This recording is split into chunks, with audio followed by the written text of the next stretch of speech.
समस्त देवी देवता, पितृगण, कुल देवता, ग्राम देवता, सभी ऋषि मुनियों का आशीर्वाद लेते हुए आज के इस कथा को प्रारंभ कर रहे हैं। निश्चित रूप से जब कोई ऐसे अवसर जीवन में आते हैं तो उस समय हमें चाहिए कि हम ऐसे दुर्लभ अवसर को हाथ से जाने न दें,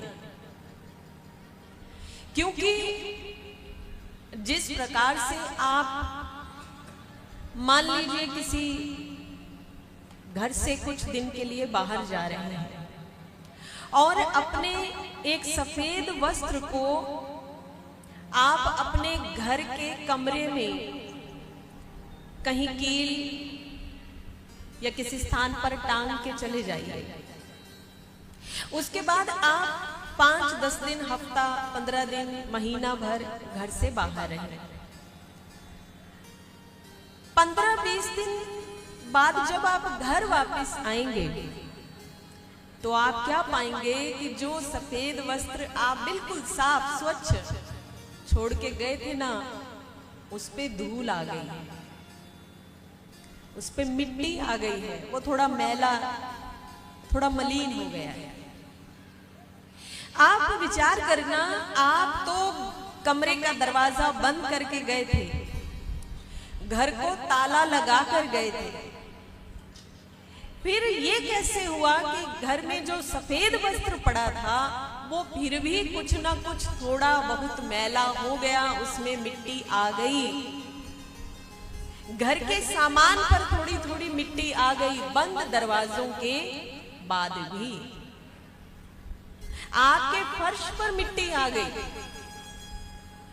और आप क्या सोचते हैं, अरे भैया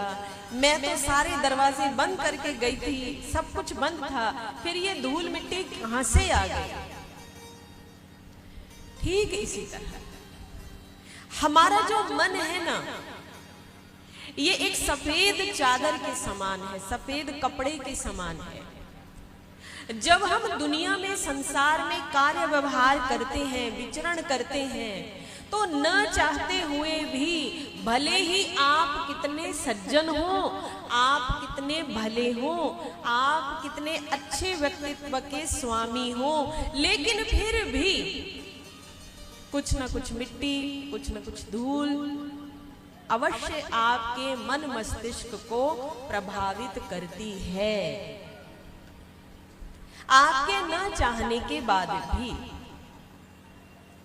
तो जिस तरह से एक सफेद वस्त्र को सफेद बनाए रखने के लिए आपको उसे धोने की जरूरत पड़ती है, धोने की आवश्यकता पड़ती है, अन्यथा अगर सफेद वस्त्र हो और वो मैला दिखे तो वो पहनने में अच्छा नहीं लगता, जो पहनेगा उसकी भी शान बिगाड़ देता है। ऐसे ही जब हम संसार में जीते हैं, समाज में विचरण करते हैं, कुछ अच्छे लोगों से भेंट होती है तो कुछ दुष्ट प्रवृत्ति के लोग भी हमको टकरा जाते हैं। आसपास का दूषित वातावरण, गलत लोगों का आचरण, दुष्ट प्रवृत्ति के लोगों की बातें, यह सब कुछ मिलकर हमारे मन पर एक प्रभाव छोड़ता है, जिससे हमारे चित्त में अशांति आने लगती है। और इसको भी अगर आप साफ न करें, इसको आप अगर स्वच्छ करने की कोशिश न करें ना,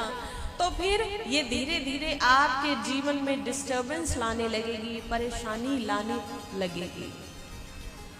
यही कारण है कि हमारे सनातन धर्म में महापुरुषों ने कहा, गिरिजा संत समागम सम न लाभ कछुआ, मुद मंगल में संत समाजू, जो जग जंगम तीर्थ राजू। जब आप किसी साधु, किसी संत, किसी महात्मा, किसी ऐसे शास्त्रों के ज्ञानी, किसी साधु व्यक्ति की बातें, उसका सत्संग सुनते हैं ना, तो आपके मन में शुद्धि आने लगती है, आपके मन में थोड़ा बदलाव आने लगता है, भटकता हुआ मन थोड़ा शांत होता है, और